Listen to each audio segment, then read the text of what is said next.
the crisis that we're seeing right now is really the product of over a decade of US support meddling in Haitian elections and sort of supporting elections that were clearly fraudulent. The core group is a grouping of countries that plays kind of an outsized role in Haiti. Does not include any Haitians. The US basically kidnapped him, put him on a plane. A devastating cholera epidemic, widespread sexual exploitation and abuse, and civilian massacres. I am here with Christina Freed, a staff attorney at the Institute for Justice and Democracy in Haiti. Christina, first off, thank you for taking the time to speak with me and welcome to the show. Thank you so much for having me on. I really appreciate it. Of course. So I want to start with maybe setting the table for how the US has meddled and just meddles in Haitian affairs, what the agenda has been. So could you kind of give us a brief rundown on President Moise, maybe starting with him overstaying his term and then kind of getting into what the core group is and the role that it played after his assassination? Yeah, absolutely. So Jovenel Moise's term should have ended, according to most Haitian constitutional scholars and experts, on February 7th of 2020. 2021. And he overstayed that mandate. He essentially said that because he had been elected, or he had assumed office a year later, because the elections that he originally participated in were deeply flawed and therefore had to be postponed, that his mandate should actually be extended a year later than that. And he overstayed his mandate with the support of the international community, with the U.S. at its helm. At that point, Haiti was already in a governance crisis, a constitutional crisis. Moise had already been ruling by extra-constitutional decree for some time because there was the parliament did not have a quorum to function. There were only 10 senators with remaining terms, and the entire Chamber of Deputies, which is the other chamber of parliament, had already been defunct. And so he was really increasingly authoritarian. But with the United States support, he was able to stay in power past his mandate.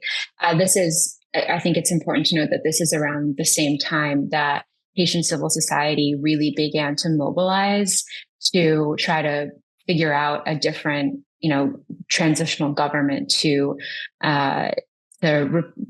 really reform what was going on with Moise. And the core group is a grouping of countries that plays kind of an outsized role in Haiti. Does not include any Haitians or a Haitian representative, and has really lent sort of false legitimacy to a lot of these really problematic governance issues, including Moise overstaying his mandate, and then more recently Ariel Henry being installed. And so the core group is composed of representatives from the US, Canada, France, Brazil, Germany, Spain, the Organization of American States, and the European Union, I believe. And they are actually the ones who really put Ariel Henry in office once Moise was assassinated in July 2021. They had originally backed Claude Joseph as the prime minister, and Claude Joseph had been serving as interim prime minister, in fact, when Moise was assassinated. And Moise had appointed Henry as prime minister just days before his assassination, but Henry was never actually installed. And it wasn't until July 17th, so 10 days after the assassination, that the core group suddenly changed its mind, and publicly at least, and issued a press release and a tweet, basically calling on Henry to form a government. And 2 days later, lo and behold, Henry was installed. So this group, and the U.S. in particular, has really played an outsized role in Haitian governance and in supporting undemocratic status quo actors. So I'm really interested. I want to ask, what was kind of the overall sentiment, not just around, I guess, Moise in general at the time that he overstayed his welcome, but specifically with him overstaying his welcome? Were there like revolts? Were people speaking out about this? Were they kind of on board with it? How were the people feeling at that time? Yeah, absolutely. So, I mean, the people were not feeling it, broadly speaking. Like I said, the majority of Haitian constitutional experts and scholars were opposed to his interpretation of when his mandate should end. And there were pretty widespread protests in Haiti against him overstaying his mandate. Um, Apologies. No worries. My dog in the background. I understand. Joys of working from home. Right. Um, and members in the diaspora and allies, similarly, and civil society, wrote letters and statements opposing him overstaying his mandate, and also really calling out the international community's role in enabling him to overstay that mandate. So I do want to talk about motives, but I think that mechanisms is kind of a better first stop. What kind of ways does the U.S. intervention kind of realize itself? Like, what are the mechanisms they use to prop up these figures that they want to see in power? And then once they get in power, are they continually intervening, like with the way you spoke to like seeing democracy erode and the lack of elected officials? Or is that more just the effects after the fact? Yeah, it's a really good question. So I'll take us back a little bit, I think, to answer this question, because the crisis that we're seeing right now is really the product of over a decade of U.S. support for the set of actors associated with the Haitian PHTK party, the Parti Haïtien Tête Calais. And so this party was in power directly from 2010 until Moïse's assassination. And Henri is a sort of longtime PHTK ally or affiliate. And the U.S. government propped up and enabled the PHTK's rise through a variety of means, but most blatantly, I would say, through meddling in Haitian elections and sort of supporting elections that were clearly fraudulent, that were marked by, electoral violence, and actually, working to prevent certain candidates from being able to participate in elections. And so really basically enabling elections that were neither free nor fair. And so this kind of set up the crisis that we have now, because the PHTK and actors affiliated with the PHTK over the last decade plus have really deliberately dismantled Haiti's democratic structures and accountability mechanisms and enabled the armed groups that we're seeing operating in Haiti today. More recently, with Henri, the U.S. has been propping him up by sending him money, by allowing him or making sure that he's able to get loans from international financial institutions like the International Monetary Fund, and providing international diplomatic support, and just, really treating him like a legitimate head of state. But also, and possibly most problematically, by really insisting that Henri be, this obviously changed over the last month, right? But for the past 2-ish years, consistently insisting that Henri be part of any Haitian solution to the governance crisis. Haitian, like I mentioned, starting with Moïse overstaying his mandate, Haitian civil society has been working really hard and mobilizing to create a consensus transitional government. And they've come up with these broad-based platform that would move Haiti towards fair elections. But because the U.S. keeps supporting Henri and keeps treating him as indispensable, it's actually been giving him a veto over any of these governments or these accords, for a transitional government. And basically saying that, if Henri is not going to be part of the government, the U.S. is not going to allow that transitional government to work. And so this has removed any incentive for Henri to negotiate and really acted like a barrier towards any kind of fair elections. Henri was in office for 30 months, which is the longest that any prime minister has been in that office in at least 40 years. And this is someone with no constitutional mandate to hold that office, no popular support, really only in that space because of U.S. support for him. And then I did want to get one more question in before we really touch on the US motives, because I'm always surprised by the lack of amount of people who are aware with the way or the extent to which US does intervene in other countries. So how far back does this sort of US intervention go into Haiti? And then at any point, was it ever seen as mutually justified, or was it always kind of more through the lens of how it's seen now? So I'll take you all the way back to Haiti's independence in 1804. So I think that's really where a lot of this started. I think that's what Haitians would say. Um, Haitians won their freedom from France. They were enslaved by France and colonized in 1804, and that was a real threat to not just France, but all of the countries that had built their wealth on enslaving people of African descent. Uh, and so when Haiti won its independence, those countries conspired to, not allow it to succeed. The U.S. did so by refusing to recognize Haiti's independence until 1862. France did so by refusing to recognize Haiti's independence until 1825, when it forced Haiti to compensate France for the loss of their property, the slaves that they lost, in the so-called independence debt. And so this refusal to recognize really and the imposition of the debt really set the stage for foreign intervention in Haiti.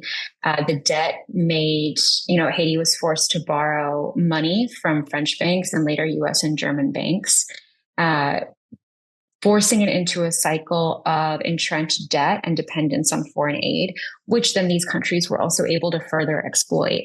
And all of this stems from anti-Black racism and being concerned that a free Black republic would challenge the white supremacist world order that these countries depended on for their status in the world. And so, after Haiti was kind of forced to become dependent like this, the US then invaded in 1915 and occupied Haiti for nearly 20 years, stealing gold from a Haitian bank, reinstituting a system of forced labor that was really very similar to slavery, and really just destabilizing Haiti's economy and governance. And this was framed as a civilizing mission, so it framed in very racist terms. And following that, the U.S. then supported two dictatorships, the Duvalier dictatorships, which were marked by really grave human rights abuses and well-documented human rights abuses. But because they also posed as a bulwark to communism, it was beneficial for U.S. interests to support this brutal dictatorship. And so, I think that U.S. intervention has become less obvious over the decades. Certainly, it's no longer the sort of let's send in the Marines and occupy the country for 20 years, but I think it's no less harmful in the form that it takes now. And I want to talk about, and we kind of did touch on it, I guess, historically, but motives. And I guess, what does the US stand to gain now? Has anything changed? Is it mostly just global control, global power? What do you think the main reasoning is behind this? I think that, the power is still a big part of it, the same way that a free Black republic posed a threat in the 19th century. It poses a threat today, right? If Haitians are able to elect a strong leader, then that means that that leader is going to end up posing a challenge to that. They have an incredibly strong legal claim for restitution of the independence debt, for example, a claim that was advanced by the first democratically elected leader that Haiti had, Jean-Bertrand Aristide. And in response to the threat of that claim, the U.S. and France and others conspired to orchestrate a coup to depose Aristide, right? So I think that those same concerns are driving certainly a lot of the United States intervention right now and what it's doing right now. They can't accept that Haiti would be a quote unquote bad example of liberation, right? Bad for them. If Haiti's allowed to assert its sovereignty, then other countries will too. And then the US loses its preeminent place in the world. As to, what's happening right now in the short term, I would say also, it's an election year. And as I'm sure we all know, the US government, I think, is very wary of doing anything that might damage its, electoral possibilities. And so I think a lot of times that means really using other people and countries as kind of pawns in that. And I think, immigration also plays a role in it. There's obviously been a lot of migration from Haiti over the last 2 years because the situation there is so dire. Again, with root causes in U.S. interference. But, I think the U.S. sees, if it's able to have a leader in power who will try to, who will support their efforts to deport Haitians, that's a big interest for the U.S. government, unfortunately. And I think a lot of it comes down to, like how you said there specifically, but then as a whole, just who's going to challenge the order, the global order, and who's kind of just going to go with what the U.S. wants. And you mentioned Aristide, I don't want to mispronounce his name, but I believe that he went as far as like giving speeches at the UN. He was calling for reparations of some sort from France. There were talks of like wages rising, things that could raise the price of exports from Haiti. Do you think that this also played a part in kind of the sort of constant right-wing backing that we see from the U.S.? Absolutely. So Aristide you pronounced it right. Aristide was elected for the first time in 1990. He took office in 1991. And he was elected after several years of Haitians mobilizing against a U.S.-backed military regime after the Duvalier dictatorship fell. And they mobilized towards the country's first free democratic elections. And he won, and he immediately began to institute sort of, pro-poor policies and policies that did challenge that order. And he was ousted in a coup run by or set up by Haitian elites. Also allegedly backed by members of the CIA in 1991, and then restored to Haiti in 1994.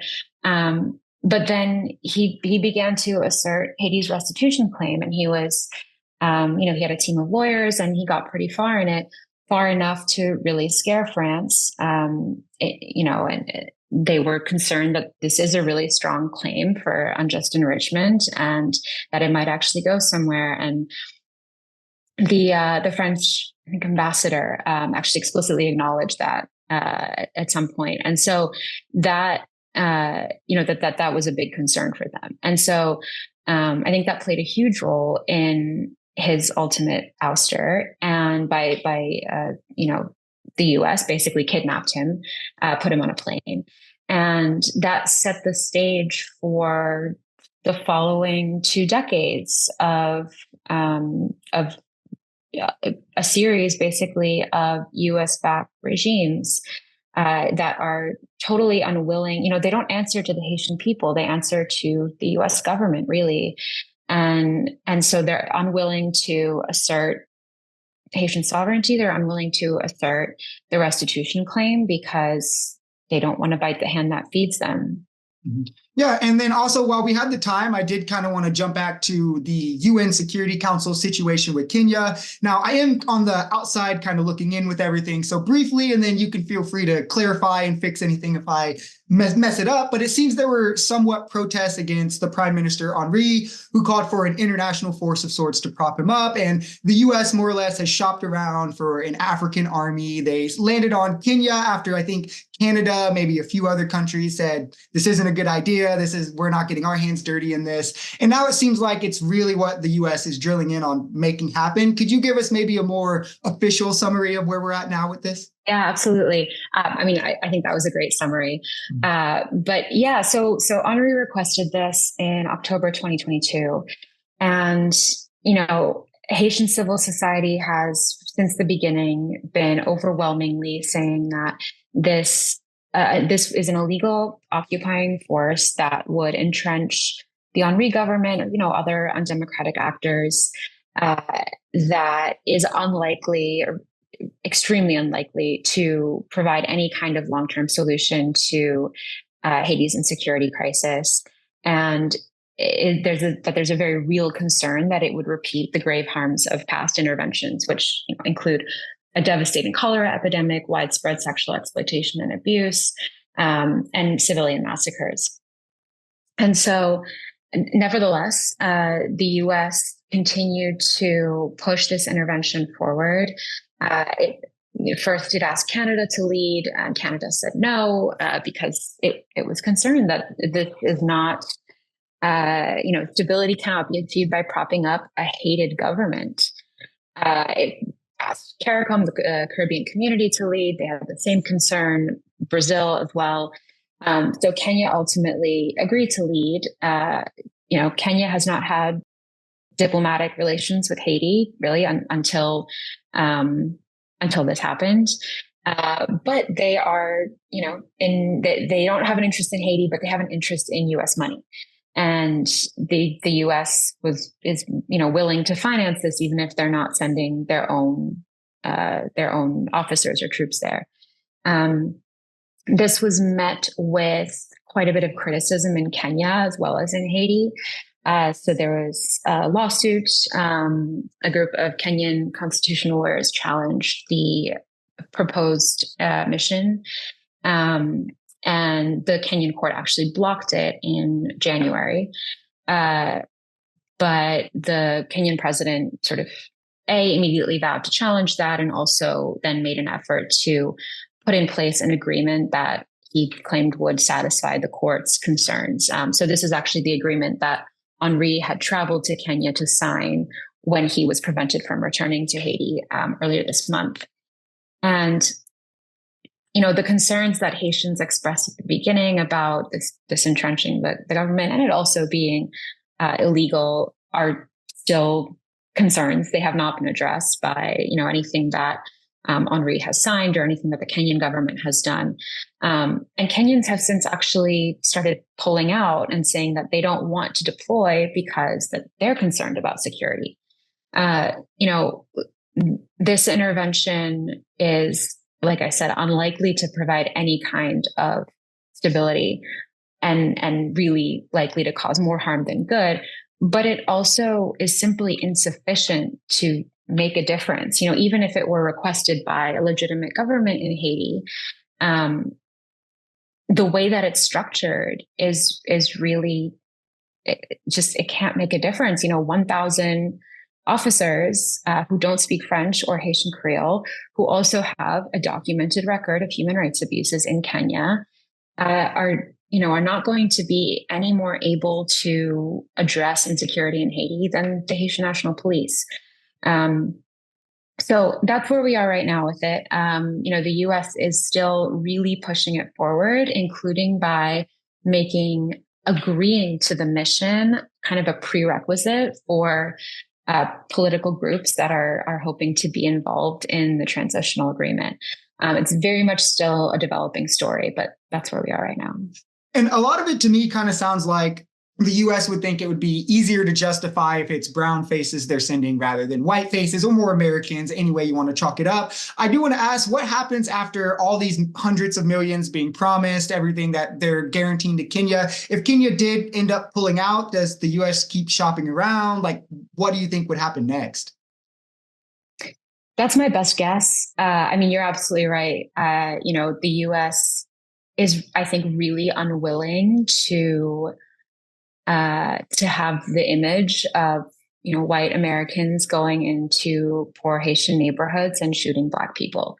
I think that's not a look that it wants for itself. And so it is, leveraging the money that it has to bring in Black faces to do that instead. Um, my guess is that they will continue shopping around. I don't see them letting this one go. My guess is that they'll just keep sort of raising the price until someone says the price is right. And it's worth noting too that Benin recently pledged a number of police officers to it. So there are other countries that are certainly participating and might be willing to step up. And I'm sorry to be the one to tell the US government, but it's not any better if they're paying brown faces to do it. It's just as bad. They're still behind it all. And so I did kind of have like a two-part question that I wanted to end on going forward. And I know a lot has changed in the recent with Henri either in talks to resign or he has resigned. I'm not sure exactly where they are with that yet. But going forward, what do you think Haiti needs to do to start to get its own best interests in mind, kind of turn the situation around so it's better for them and not for the US? And then what sort of indicators do you think will be shown that'll show which way the situation's heading? Yeah, great question. Haitians have been mobilizing towards a consensus transitional accord for so long now. And the only thing that is standing in their way is the persistent US support for undemocratic actors in Haiti. And so I think what Haitians really need is for that support to end and for the US to stop dictating and manipulating what should be Haitian political processes and Haitian decisions. What we can do on our end is to continue putting pressure on the US government to do that and putting pressure on lawmakers to demand that the US government change its policy on Haiti. But the movement is there in Haiti. It's been there. This isn't, what I hear a lot from people in the Biden administration is, well, can Haitians get it together to do this? Can they come together? Can they come up with an agreement? And they already have, right? And that agreement has been progressively weakened because of continued US support for Henri, which has forced them to make compromises and has really marginalized that movement, but it's still there, right? And so all it's waiting for is for the US to step back and actually give them the space to be able to do something meaningful with it. And as for indicators of how this is going to go, I think there are probably two big ones. I would say that one is this transitional process and elections. And it'll depend on whether it moves forward. I did see that the Transitional Council actually issued a statement, I believe yesterday. So that's a sign that something is happening with that. Although, like I mentioned, that Transitional Council already has legitimacy issues because its participation is being conditioned by the US on agreement to the illegal occupying force. But nevertheless, it's moving forward. And whether when there are elections, whether they're allowed to be free and fair, right? I mentioned that the US has a history of supporting elections that it calls good, but that actually are not free or fair, that are, violent, fraudulent, and in which candidates are unable to actually run. So I think those are two indicators. And then also the intervention, and to see, as long as the multinational security support mission, as it's called, is deployed, that's going to deeply limit Haitian sovereignty and democracy and the ability of Haitian civil society to continue coming together and forming a transitional government. If at some point civil society is able to come together and form that government, and that government wants to ask for international support in the form of military folks or troops or officers, that's a different story, because at that point it's a legitimate Haitian government asking for it. But the key there being that the Haitian government gets to decide in what form and how the international community can be helpful. So yeah, I think that's going to be a huge indicator to see whether and how that occupation or occupying force is deployed. And all right, yeah, thank you again, Christina. I feel like I definitely learned a lot in this conversation. It never ceases to amaze me the lengths that the US will go to implement its own agendas, even at the behest of the people in those countries that it's quote unquote protecting. It's one of the longest lies ever told. I hope everyone watching also learned a lot. And as things continue to develop, maybe we can have you back on and learn some more. Yeah, thank you so much for having me and for taking the space to talk about Haiti. Really appreciate it. Yeah, and I hope you enjoy the rest of your day.